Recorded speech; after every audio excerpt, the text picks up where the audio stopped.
Welcome sa isa na namang episode ng Panlasang Pinoy. Magluluto tayo ng sotanghon gisado. Ito yung mga ingredients na gagamitin natin. Sotanghon or vermicelli, chicken, carrots, celery, onions, leeks, garlic, annatto water, fish sauce or patis, at whole peppercorns. Gagamit din tayo dito ng cooking oil at water.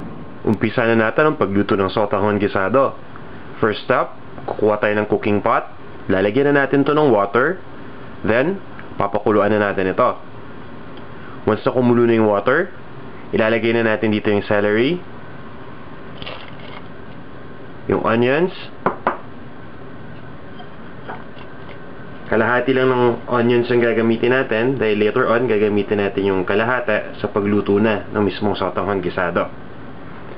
Currently kasi, ang ginagawa natin, papalambutin pa lang natin yung chicken and then mag-extract tayo dito ng chicken stock. Once na nilagay na natin yung onions, ilalagay na natin yung whole peppercorn.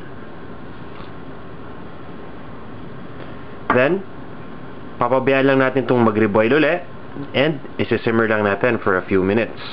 Next, ilalagay na natin dito yung chicken.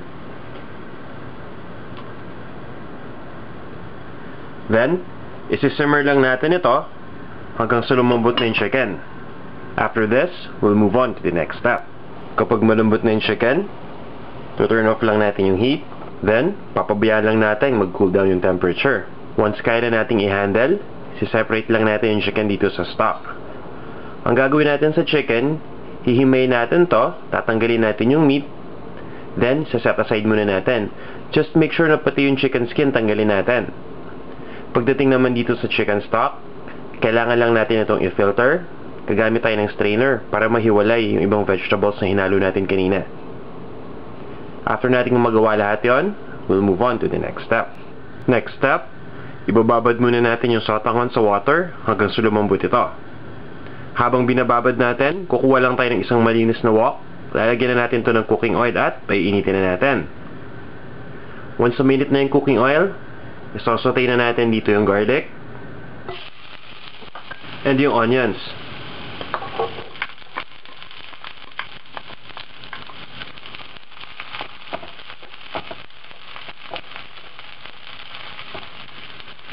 Lulutuin lang natin ito sandali hanggang sa lumambot yung onions. Then, we'll move on to the next step. Once na lumambot na yung onions, ilalagay na din natin dito yung chicken. Ito yung chicken na nahimay na natin kanina.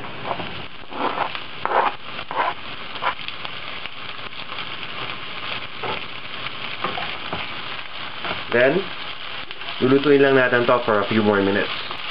Next step, ilalagay na natin yung annatto water.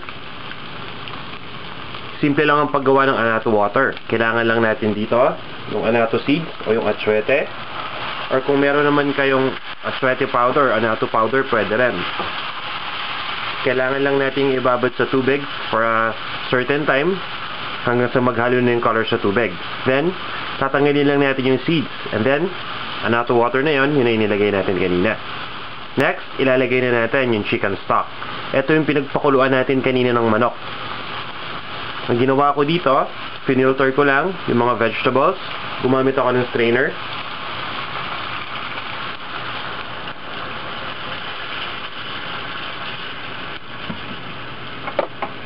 Then, we'll just bring it to a boil. Kapag kumulo na, sisimmer lang natin to for a few minutes.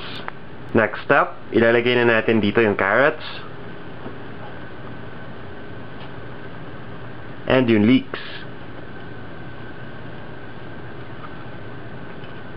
So, stir lang natin. Papabayaan natin na mag-mix siya mabuti with the rest of the ingredients.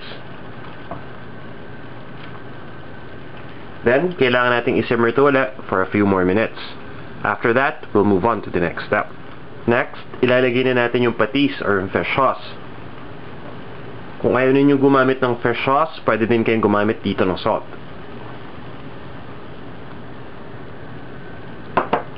Stir lang natin ulit.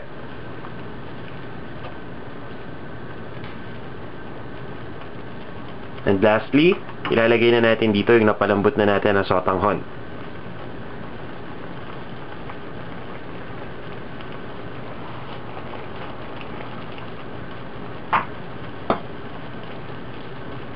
Distribute lang natin yung sotanghon sa liquid.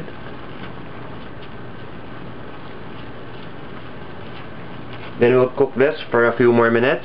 Pagkatapos nito, pwede na natin ilipat sa isang serving plate. And pwede na natin itong iserve. Para sa exact measurements ng mga ingredients at iba pang mga recipes na tiyak na magugustuhan ninyo, bumisita lang kayo sa panlasangpinoy.com. After nating malipat sa isang serving plate at malagyan ng lemon sa side, ito na ang ating sotanghon gisado.